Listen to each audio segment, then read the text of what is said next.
Breaking news చూస్తున్నారు. నైరుతి బంగాళాఖాతంలో ఏర్పడిన అల్పపీడనం తీవ్ర వాయుగుండంగా మారింది.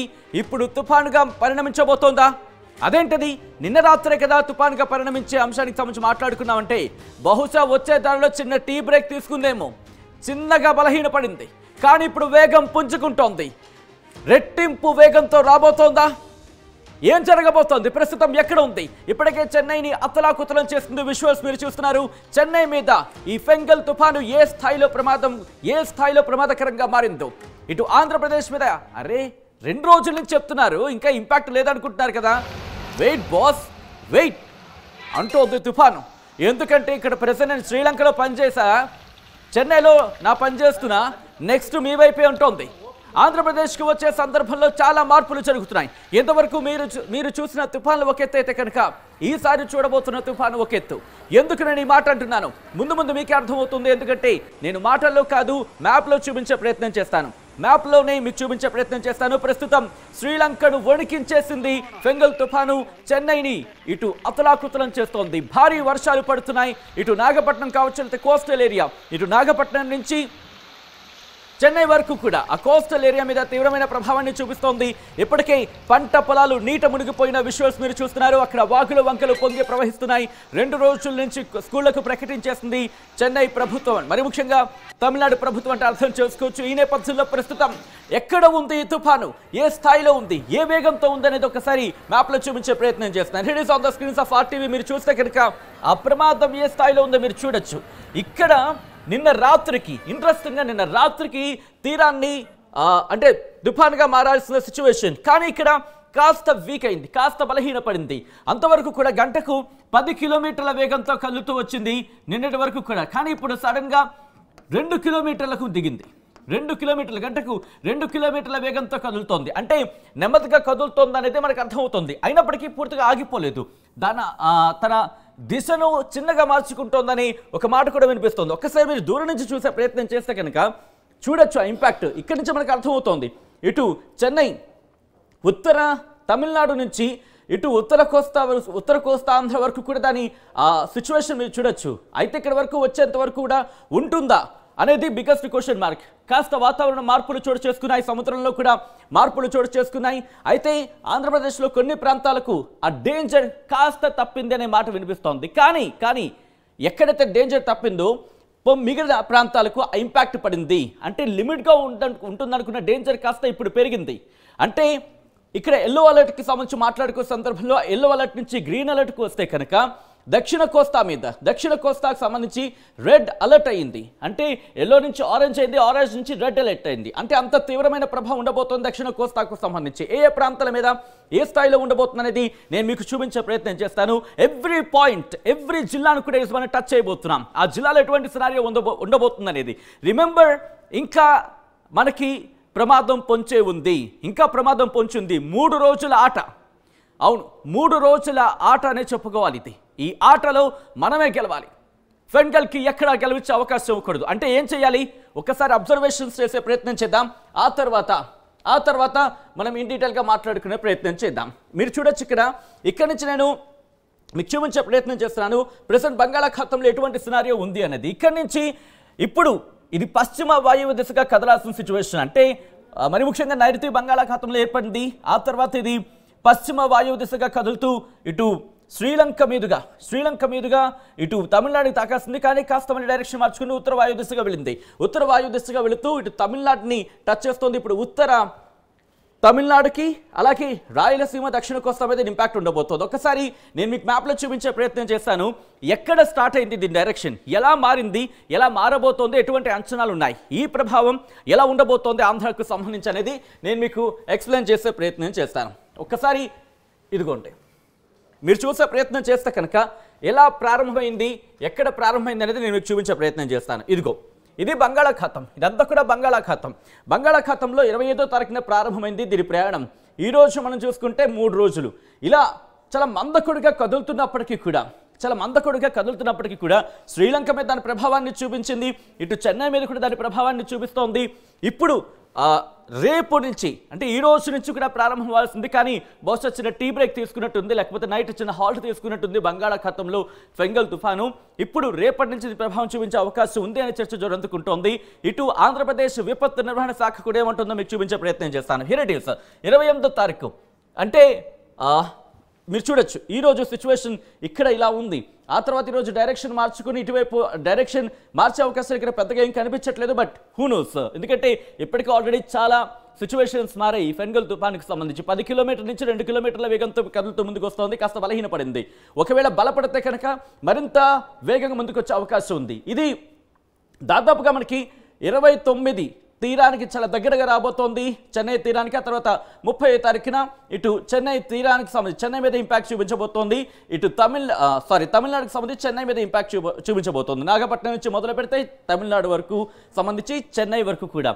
సో ఇటువంటి సినారియోలోని రాయలసీమ మీద కూడా కాస్త ఇంపాక్ట్ మనకి కనిపిస్తున్న సిచ్యువేషన్ ఉందనే చెప్పుకోవాలి. కానీ ఇక్కడ రాయలసీమ గురించి మాట్లాడుతున్నారు, అక్కడేమో దక్షిణ కోస్తా అంటున్నారు, ఎక్కడ క్లారిటీ రావట్లేదు అనుకుంటున్నారు కదా. మ్యాప్లో చూపించే ప్రయత్నం చేస్తాను ఇంపాక్ట్ ఏ స్థాయిలో ఉందనేది. ఇది దీని డైరెక్షన్ సంబంధించి మనం చూస్తున్నాం. ఈ నేపథ్యంలో ఒకసారి విండి సాయంతో నేను ప్రెసెంట్ ఎలాంటి సినారియో ఉంది, ఎక్కడ ఉంది అనేది నేను మీకు చూపించే ప్రయత్నం చేస్తాను. ఇది మీరు చూస్తే కనుక ప్రెసెంట్ ఈ తుఫాను కేంద్రీకృతమై ఉన్న ప్రాంతం, ఇక్కడి నుంచి ఒకసారి వెళ్ళి ప్రయత్నం చేసి ఇక్కడ క్లోజ్లో చూపించే ప్రయత్నం చేస్తాను. ఇక్కడ మీరు చూస్తే కనుక ప్రస్తుతం మనం చూస్తున్న డైరెక్షన్ ఇదిగోండి. ప్రస్తుతం ఇలా గింగిరాలు కొడుతూ పుదుచ్చేరి, చెన్నై, నెల్లూరు ఇక్కడ ఇంపాక్ట్ అనేది మనకి క్లియర్ కట్గా కనిపిస్తోంది. సో ఇటువంటి సినారియోలో ఒకసారి మీరు చూసే ప్రయత్నం చేస్తే కనుక ప్లే చేసి చూపించే ప్రయత్నం చేస్తున్నా నేను ఒకసారి. ఎస్, డైరెక్షన్ మీరు చూడొచ్చు. ఈరోజు సాయంత్రం 5 గంటలకు ఇలా ఉండబోతోంది. ఆ తర్వాత దీని పరిస్థితి ఎలా ఉంటుందో మీరు చూడొచ్చు. నేను నిన్నే మీకు ఎక్స్ప్లెయిన్ చేసే ప్రయత్నం చేశాను. ఇక్కడి నుంచి దాదాపుగా హిందూ మహాసముద్రం వైపు డైరెక్షన్ ఉంది అనేది, అంతవరకు వెళ్ళేంత వరకు ఉంటుందా లేకపోతే బలహీనపడుతుందా? ఎందుకంటే ఇప్పటికే మనం చూసాం 10 కిలోమీటర్ల నుంచి 2 కిలోమీటర్ల వేగానికి తగ్గిపోయింది, కానీ బలం పుంజుకునే అవకాశం ఉందని చెప్పడంలో ఎటువంటి అతిశక్తి లేదని చెప్పుకోవచ్చు. సో ఈ నేపథ్యంలో డైరెక్షన్ మీరు చూడొచ్చు. ఇప్పుడు ఇక్కడ ఉంది అంటే శ్రీలంకకు తమిళనాడుకి సంబంధించి కరెక్ట్గా చెప్పాలంటే ఇటు శ్రీలంకకు దగ్గరలోనే ఉంది, తమిళనాడు కాస్త దూరంలో ఉందని చెప్పుకోవాలి. దాదాపు నెల్లూరు కావచ్చు, ఆ ఇంపాక్ట్ మనకు కనిపిస్తుంది నెల్లూరుకి. అలాగే ఒకవేళ వెళితే కనుక బెల్లారి అంటే కర్ణాటక, ఇటు తెలంగాణ కాస్త టచ్ చేసే అవకాశం కనిపిస్తోంది.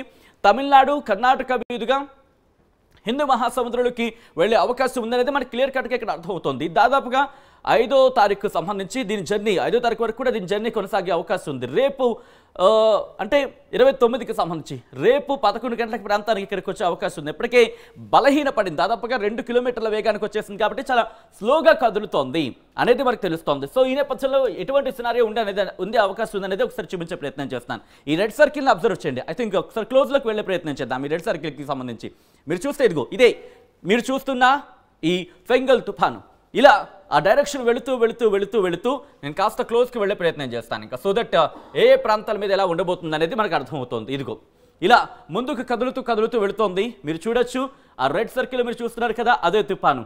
అది దాదాపుగా మనకి రేపటి నుంచి కూడా దీని ప్రభావం ఉంటుంది. అంటే తీరానికి తాకే సందర్భంలో, తీరాన్ని తాకిన తర్వాత అప్పుడు కాస్త సిచ్యువేషన్ నార్మల్ అయ్యే అవకాశం ఉంది. తీరాన్ని దాటే క్రమానికి సంబంధించి కాస్త ఇంపాక్ట్ తగ్గచ్చు, కానీ తీరాన్ని చేరే సందర్భంలో, తీరానికి దగ్గరకు వస్తున్న సందర్భంలో బలపడితే కనుక ఇంపాక్ట్ ఎక్కువగా ఉంటుంది. ఇప్పటికీ 75 కిలోమీటర్ల వేగంతో గాలులు వీస్తాయంటూ చెప్తున్నారు, కానీ 55 నుంచి 65కి కాస్త తగ్గింది. ఇదిగో ఇలా తిరుపతికి సంబంధించి అప్పుడు ఇంపాక్ట్ ఎలా ఉండబోతోంది అనేది మీరు చూస్తున్నారు.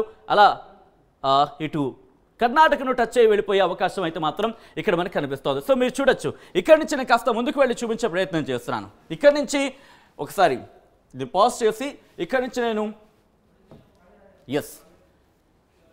ఇటు భారత వాతావరణ శాఖ ఏం చెబుతోందో ఆ రిపోర్ట్ని నేను మీకు చూపించే ప్రయత్నం చేస్తున్నాను. ఇప్పుడే కొద్దిసేపటి క్రితమే దాదాపు 1 గంట ప్రాంతంలో భారత వాతావరణ శాఖ ఇచ్చిన రిపోర్ట్ని నేను మీకు ఎక్స్క్లూజివ్గా చూపించే ప్రయత్నం చేస్తున్నాను. ఆర్టీవీ స్క్రీన్ మీద మీరు చూస్తున్నారు. The deep depression over south west bay of Bengal is likely to move northwards and cross north Tamil Nadu, Puducherry coasts between Karaikal and Mahabalipuram around morning 30th November as a deep depression with a wind speed 50 to 60 kilometers per hour gusting to 70 kilometers per hour. ఎప్పటికీ cinema అయిపోలేదు, మనకు అర్థమవుతుంది దీని ప్రకారం చూస్తూ ఉంటే. ఇంకా ఉంది, ఈ రోజు నుంచి కాస్త కీలకమనే చెప్పుకోవాలి. ఎందుకంటే ఆ వాయుగుండం సౌత్ వెస్ట్ అంటే కనుక south west bay of Bengal, yes, ఇటు నైరుతి బంగాళాఖాతంలో ఏర్పడిన ఈ తీవ్ర వాయుగుండం ఇది ఉత్తర వాయువ్య దిశగా కదులుతోందనేది.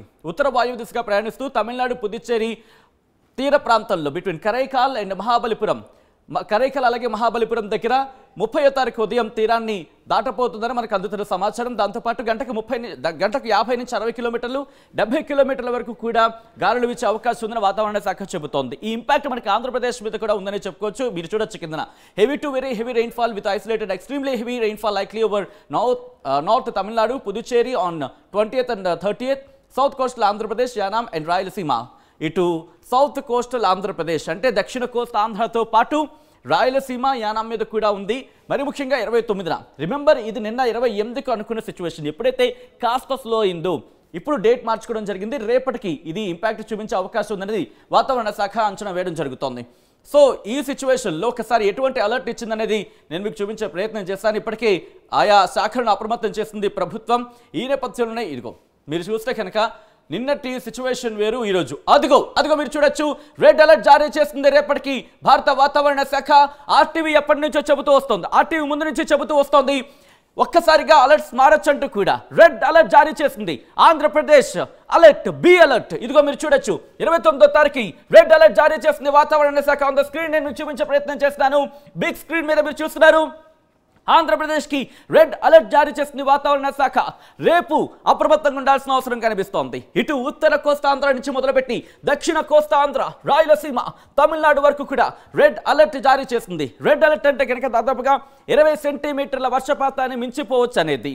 ఇప్పటికే విజయవాడ ఘటన మనం చూసాం, విజయవాడ ఘటనలో కూడా రెడ్ అలర్ట్ జారీ చేసింది. రెడ్ అలర్ట్ కూడా రోజుల వ్యవధిలోని మనం చూసాం. నిన్న మొన్నటి వరకు కూడా ఎల్లో అలర్ట్ ఉన్నది, గ్రీన్ అలర్ట్ ఉన్నది, గ్రీన్ నుంచి ఎల్లో అలర్ట్ అయింది, అక్కడి నుంచి ఆరెంజ్ అయింది. ఇప్పుడు ఈరోజు రెడ్ అలర్ట్ జారీ చేస్తుంది. 29వ తారీఖున రెడ్ అలర్ట్ జారీ చేస్తుంది వాతావరణ శాఖ. అంటే అర్థం చేసుకోవచ్చు పరిస్థితి ఏ స్థాయిలో ఉండబోతుంది అనేది. అంటే ప్రజలు భయపడతారని అనుకోవచ్చు. అటువంటి సందర్భంలో కూడా అలర్ట్స్ని కాస్త ఆ ముందు రోజు అట్లా జరుగుతూ ఉంటుందని మనం భావించవచ్చు. ఈ సినారియోలో ఈరోజు మీరు చూస్తే కనుక రేపటికి